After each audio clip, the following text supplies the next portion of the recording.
I want to welcome all of you that have joined by television to this county stadium in Milwaukee, Wisconsin, on Lake Michigan, this beautiful, marvelous city that we hear so much about through sports and through its bubbles and all the rest of it. And these are some of the finest people we have ever met anywhere in our travels. And we have had some rain today, and there have been a lot of storms, and in fact today we had a tornado alert. But I would like to announce that the Weather Bureau, who is in touch with our platform, has just informed us that we should have no more rain this evening during the service. And we are in Lutheran and Catholic country by and large, and of course they sprinkle Baptist may come on later with their downpour, but we've already had some pretty strong sprinkles. In fact, it's sprinkling right now a little bit out here on this platform. But tonight, I want you to turn with me to the most familiar passage in all the Bible, John 3:16. For God so loved the world that he gave his only begotten Son, that whosoever believeth on him should not perish, but have everlasting life. I want us all to say it together. Let's say it together.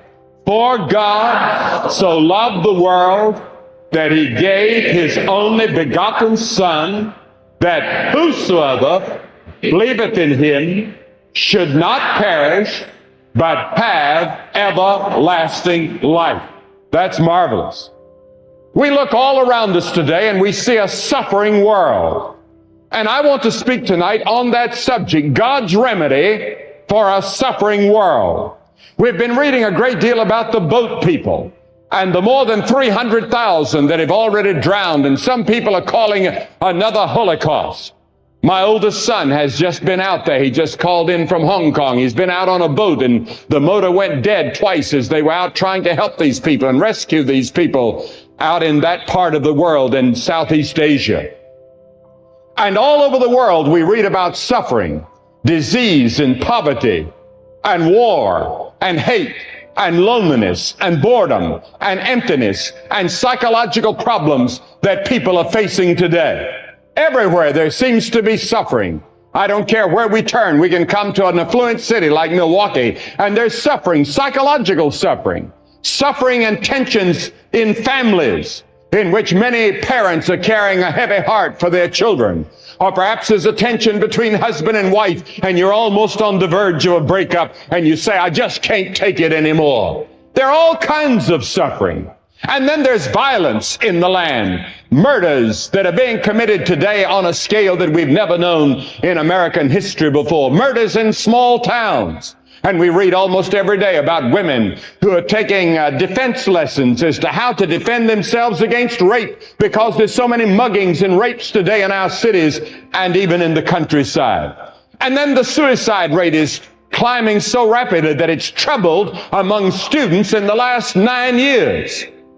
And people are saying, what's wrong? The pressures of life are too great. And then we read about the SALT debates, and we hear about all these terrible weapons that have been invented, and the arms race that seems to be driving us toward, as one of the Milwaukee papers said this past week, Armageddon. And the word Armageddon is being used by the secular press more and more as we read about these terrible weapons. And people are asking why? If there's a God in heaven and if God is love, why doesn't he stop it?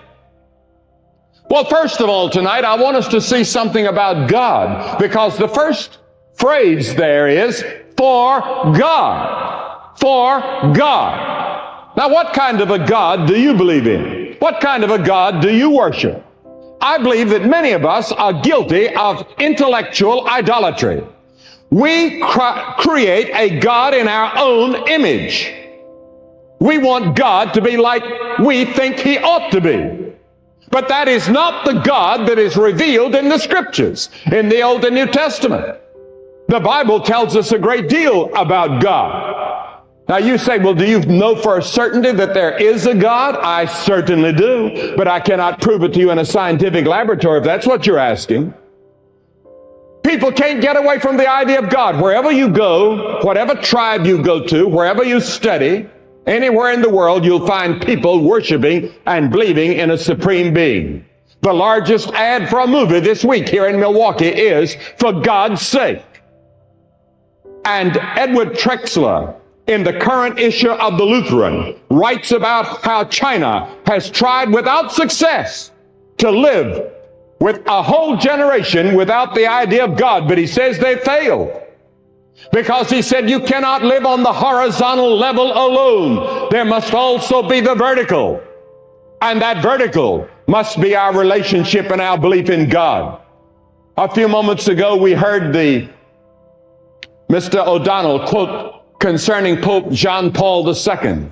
And thus, just this past Sunday, I read in the paper that he said to those drug addicts, reformed drug addicts that he was talking to, he said, real and theoretical atheism has left modern man with a lack of standard morality and persistent exaltation of man as independent author of his faith.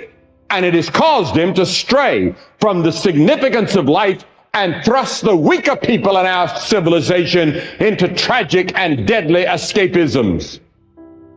And that's true. You cannot live without God. You were created in the image of God, and without God, life makes no meaning. It has no sense. First of all, the Bible teaches us that God is the creator. In the beginning, God created the heavens and the earth. Now, that's some statement. When you realize that there may not be an end to our universe. 8 billion galaxies, an average of 8 billion stars and planets in each galaxy. And that's only the beginning. And God created it all. And the Bible says that God had no beginning and God has no end. My little finite mind cannot take that in. I cannot understand that. From everlasting to everlasting, the mighty God, the Creator. The Bible teaches that God is a spirit. God does not have a body like yours or mine. God is a spirit. He can be on Mars at the same time he's on Earth. He can be in Russia at the same time he's in America. He can be in China the same time he's in Brazil. God can be in your home and my home at the same time. He's a spirit, not bound by a body. The Bible also teaches that he is unchanging. God has never changed. In Malachi it says, I am the Lord, I change not. The Bible also tells us that he's a holy God. For I am the Lord your God, am holy. In Psalm 111 it says, holy and reverend is his name. Habakkuk 1 it says, thou art of purer eyes than to behold evil and cannot look on iniquity. God cannot even look upon iniquity. He cannot even look upon sin. He is so holy. That means he is absolutely pure. Now, we cannot understand total purity, total moral purity, total purity in every area. God is pure. And if we're ever to get to heaven, we have to be pure too. We have to be holy too. You say, well, Billy, how will any of us ever make it? I'll tell you in just a moment, because when Jesus Christ came and died on the cross, he died to provide a purity for you, a holiness for you, a righteousness for you that you do not normally have. And he gives it to you as a gift, and you become clothed in the righteousness of Jesus Christ, so that you come in God's presence as though you were pure. Now, the Bible also teaches that God is a God of judgment. Yes, there's a day appointed in which God is going to judge the world. And Jesus said, every idle word that men shall speak, they shall give account thereof in the day of judgment. He hath appointed a day, said Paul at Mars Hill, in which he will judge the world. The day has already been set. There is going to be a judgment day according to the Bible. And you are going to be there if you're outside of Christ. Every one of you will be there. But the Bible also teaches that God is a God of love. For God is love. For God so loved the world. In 1 John 4:8 it says, for God is love. He's made up of love. And he said, even through Jeremiah, centuries ago, yes, I have loved thee with an everlasting love. An everlasting love. God loves in a dimension that you and I don't know anything about till we come to Christ. He loves with a divine love, not a human love, but divine love that is much deeper and higher and greater and wider than any love that you have ever known. Now that's why He created the human race. That's why you're here, because He loved. He loved, and you know, God wanted other people in the universe in His image that could love also. God wanted to be loved. That's hard to understand. But He made us in His image. Little gods, as it were, in a perfect paradise on this planet that was chosen.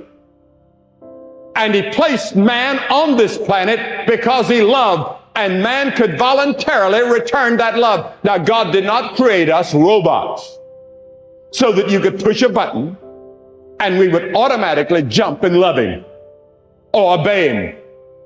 No. He gave you a gift of freedom of choice. God will not make anybody do anything they don't want to do or anything that they're not willing to do as far as He is concerned. God gave us a choice. In the Garden of Eden, where God had placed man, He gave man a test. He wanted to see how man would do with this tremendous gift that God had given him. And He said, but of the tree of the knowledge of good and evil thou shalt not eat of it, for in the day that thou shalt eat thereof thou shalt surely die. So what did man do? It was a perfect environment. No war, no hate, no lust, no greed, no police, no military, just a wonderful world. A wonderful air-conditioned world. No tornadoes and earthquakes. A perfect environment. Well, certainly if man has a perfect environment, he wouldn't sin. Certainly not. But he did. That's when the first sin was committed, in the perfect environment. Man had everything. The highest standard of living the world has ever known was known by Adam and Eve. Man has never attained that standard of living since then. And it was in that high standard of living that man decided he could build his world without God. And God had to act. God had said, in the day that you rebel against me, you'll start suffering and you will die. So the judgment of God fell upon the human race. Even though God is a God of love, He's also a God of righteousness and justice. He cannot lie. If God had not sent judgment upon the human race, He would have been a liar. But also it would have been a terrible tragedy for this planet, because every generation would have lived on and on and on and on in their sins. And this world would have become a hell. And so in that sense, death is a blessing.